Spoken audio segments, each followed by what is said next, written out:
Hello guys! Good morning! So for today's video, gagawa kami ng mini donut ni Sam. So ayan, meron na siyang hairnet at magsusot lang ako ng hairnet. Then gagawa na kami ng mini donut. Masuot ko na siya. Yan. Mag-hairnet muna tayo. Yes! Tapos gagawa na tayo ng mini donut ni Sam Sam. Yan, gusto daw kasi niya ng mini donut. So, gawa na tayo ng mini donut. Guys, let's go! Okay, start na tayo, Ate Sam. Lagay mo yung flour. Ito. Flour. Lagay mo dito sa ano. Slowly. Okay. Go. Sip mo yung flour natin. Dahan-dahan, baka matapon. 1 cup flour yan. Tapos, sipin natin yung kokwa. Ito.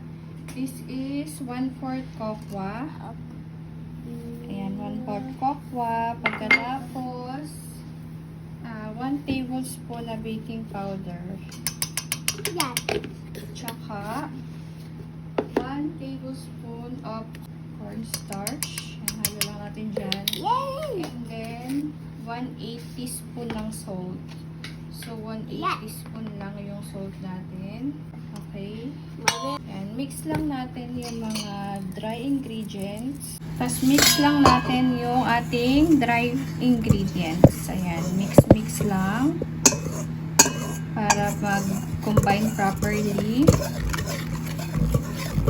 Ayan, kapag na-combine na siya properly, ready naman natin yung mga wet ingredients natin.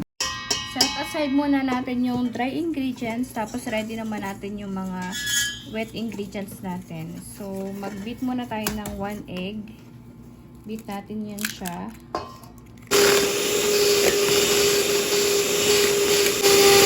Tapos add natin yung sugar.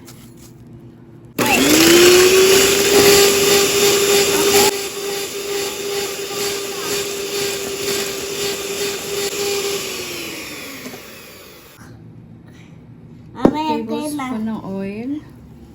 Ano? Oil. Oil. Oil. Opo, mantika. Ayan, oil. Tapos mag-add din po tayo ng 1 teaspoon ng Dito. vanilla extract. Ayan, 1 teaspoon vanilla extract. Tapos, mix lang ulit natin yan.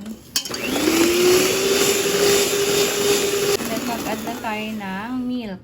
Pwede kayong gumamit ng evaporated milk o kaya naman ay fresh milk. 4 cup. 1 cup and 1/4. Yan. So, add mo lang siya. Combine na natin yung ating dry and wet ingredients. Okay. Yan. Lagay natin siya. Tapos mix lang natin. Ayun, tissue oh. Yung ating donut machine or yung ating donut maker, pwede na natin siyang i-reheat. So, ayan, sisaksak mo lang yan, tapos iinit na siya. So, ito naman, sasalain natin yan para yung mga lumps niya matanggal at para mas maging smooth yung ating mini donut.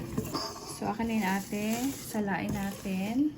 So, para mas maging smooth yung donut.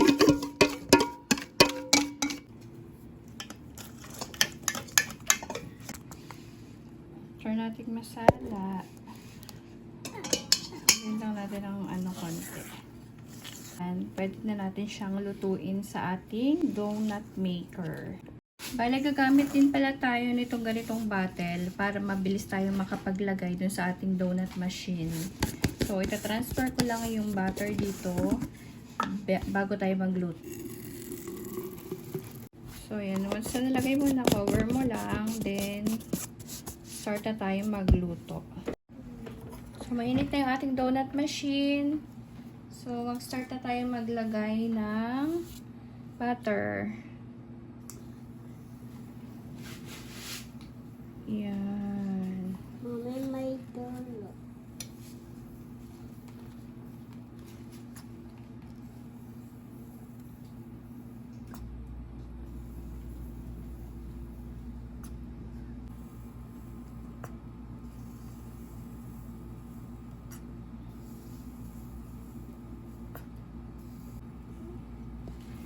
Close lang natin siya for 2 minutes.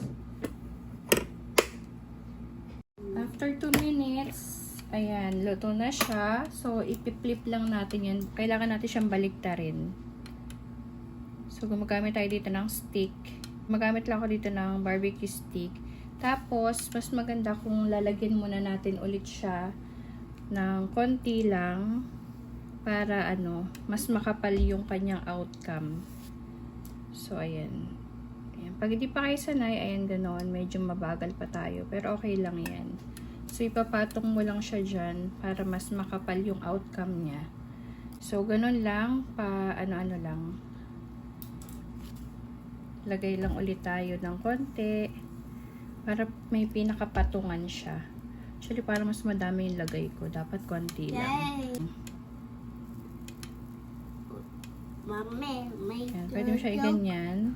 Ay, wow! Tapos, patong nyo lang.